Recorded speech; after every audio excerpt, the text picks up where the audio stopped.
My philosophy is that the BVI's best days are yet ahead. So let's talk about the BVI. I have lived here since age 7, worked for the BVI my entire life. I have seen it grow from subsistence with a doubtful future to a thriving, prosperous, and dynamic society. As I stand back and look ahead, I truly believe that the BVI's best days are yet ahead. Here's why. We are resilient, we are entrepreneurial, and we believe in a better tomorrow.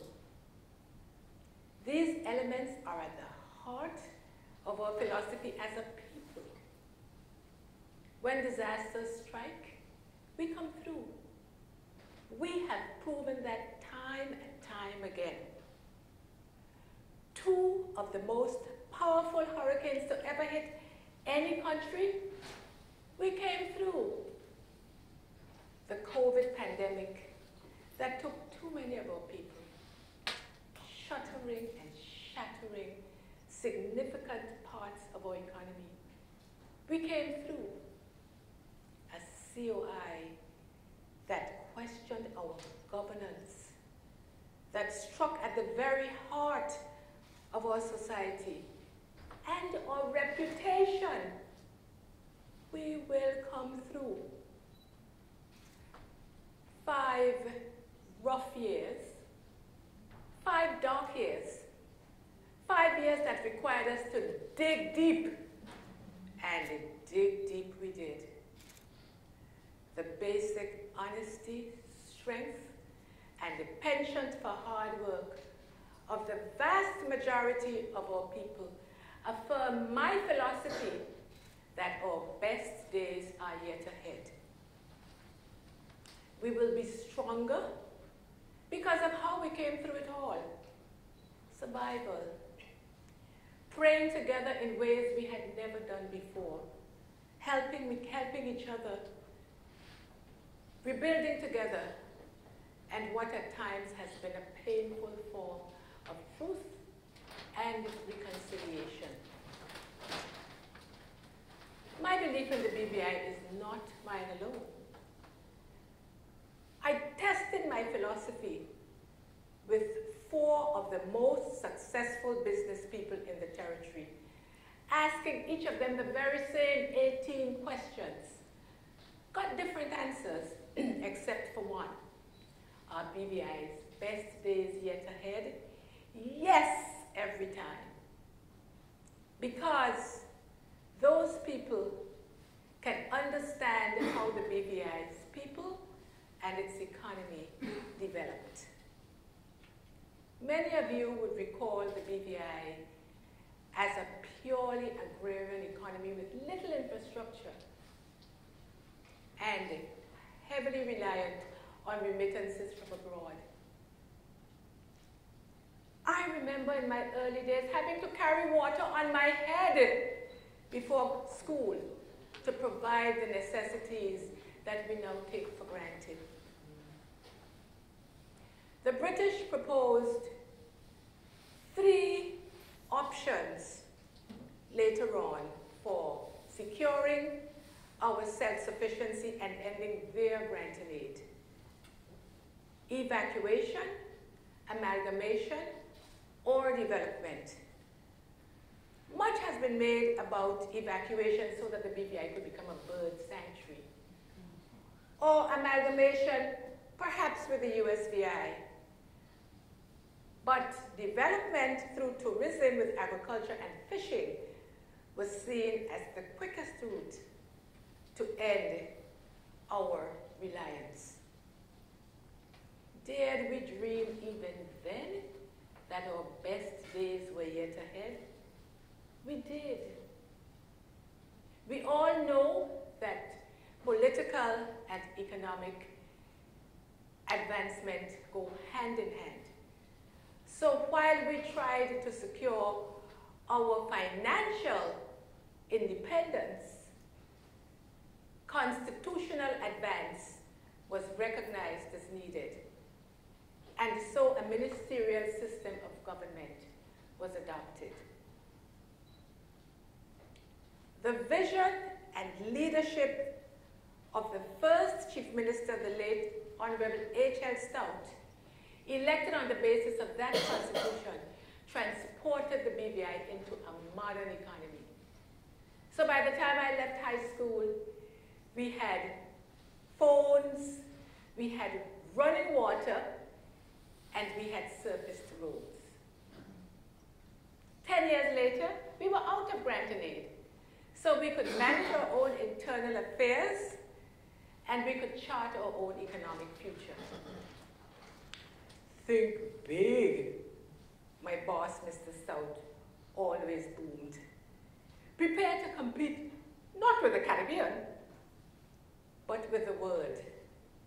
BVI did just that. So in 1990, when we walked off our Hong Kong flight for our first international marketing event, we were confident that our best days were yet ahead. In 2022, we can see the impact of our effort since then. Today, the BVI is one of the most significant financial centers in the world, supported by a highly skilled cadre of professionals. In tourism, we are among the top 5 Caribbean destinations.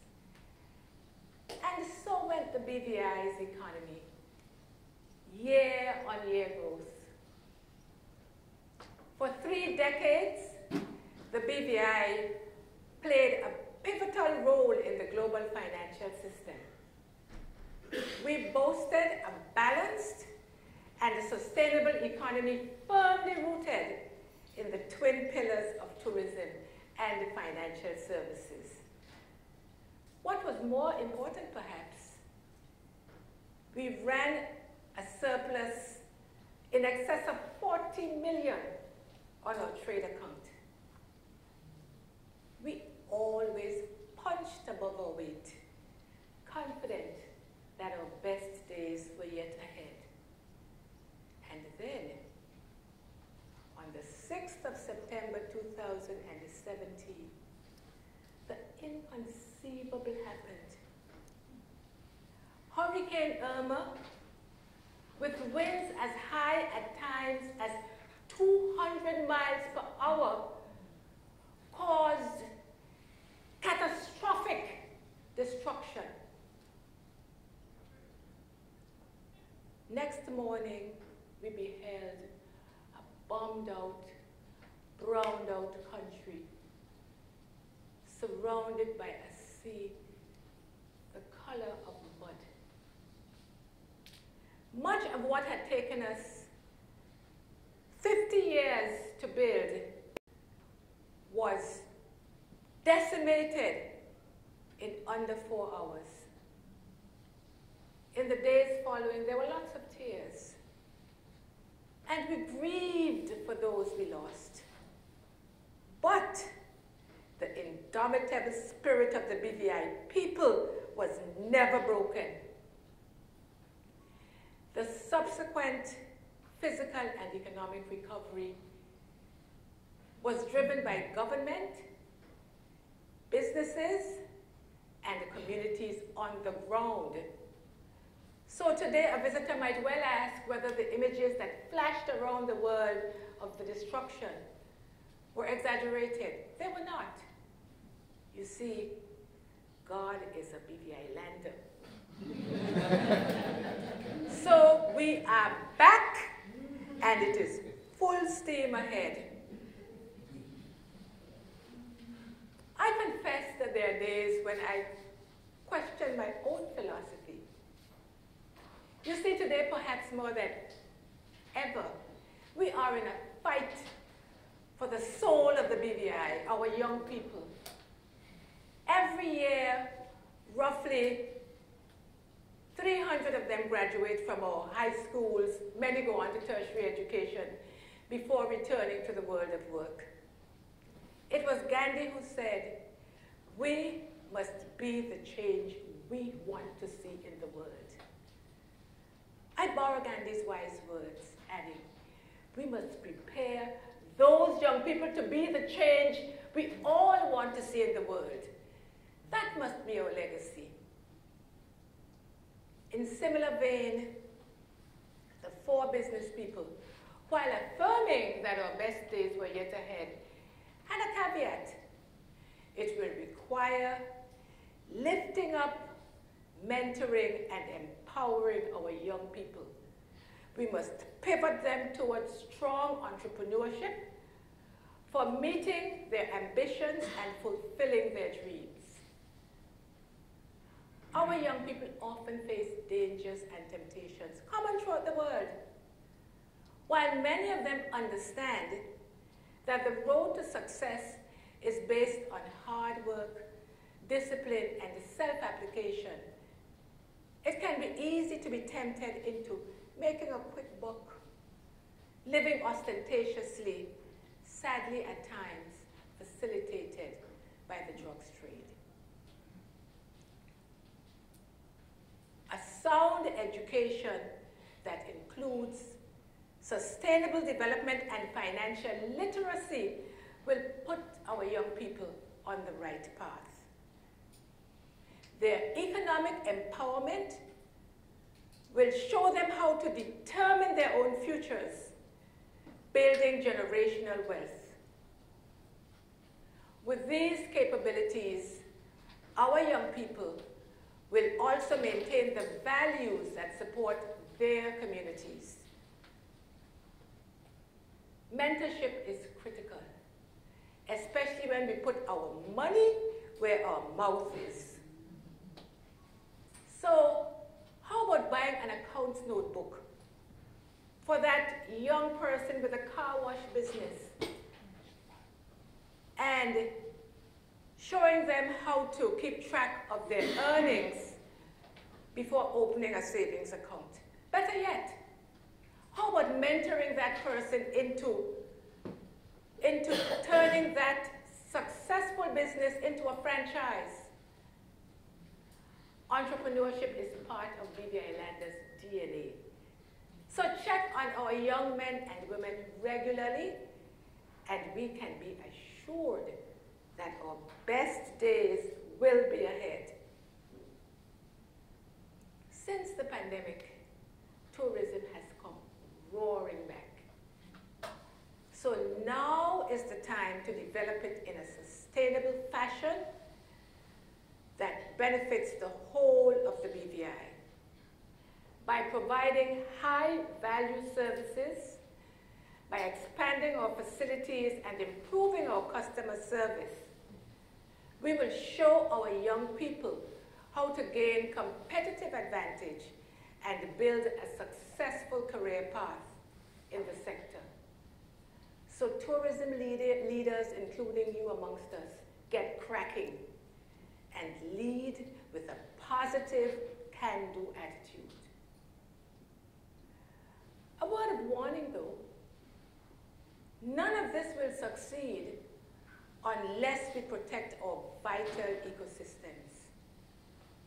We are all too painful of the price we pay when we fail. Irma and Maria were the costliest examples. The future for the BVI must be green and blue. So let's protect our biodiversity. Let's replant those mangroves. Let's protect our reefs. And let's embrace all the offerings of the blue economy. I just about resisted the urge to sing that our best days are yet ahead on hearing this. We must find a way to market our natural and built assets just as we did our financial services. Think about it. There is no country in the world with this combination. 60 amazing islands, rising from crystal turquoise waters, ringed with exquisite beaches, verdant hills, a sailor's paradise. The right pivot will make us incomparable globally. How? I tell you. By developing a phased, multi-billion-dollar green and blue long-term infrastructure plan, identifying transparent funding and sticking to the implementation of that plan, regardless of election cycles. The plan will include direct access to the U.S. mainland, direct air access, I should say, to the U.S. mainland, properly engineered roads, consistent water supply, proper sanitation, and high-quality, affordable telecoms. Now, I recognize that its execution could take some time, probably as far out as 2040. But there will be clear milestones to measure our success. Once we are invested, it will be the linchpin for our future.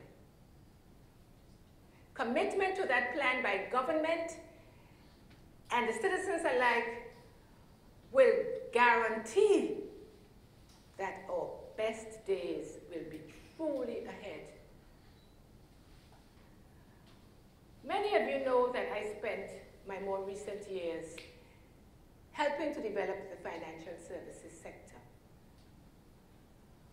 Our offer must be always fit for purpose. The reality is that the world's top 10 companies are now fintech and data-driven. To remain competitive, we must pivot even further to accommodate that digital transformation. And you know what? Our young people can lead the way by providing the vital services to our financial services firms. Historically, after every dark period in the BVI, the stars align and emerge brighter than ever. An absolute truth. My faith in the BVI is immutable. I therefore promise you that our best days are yet ahead. Thank you.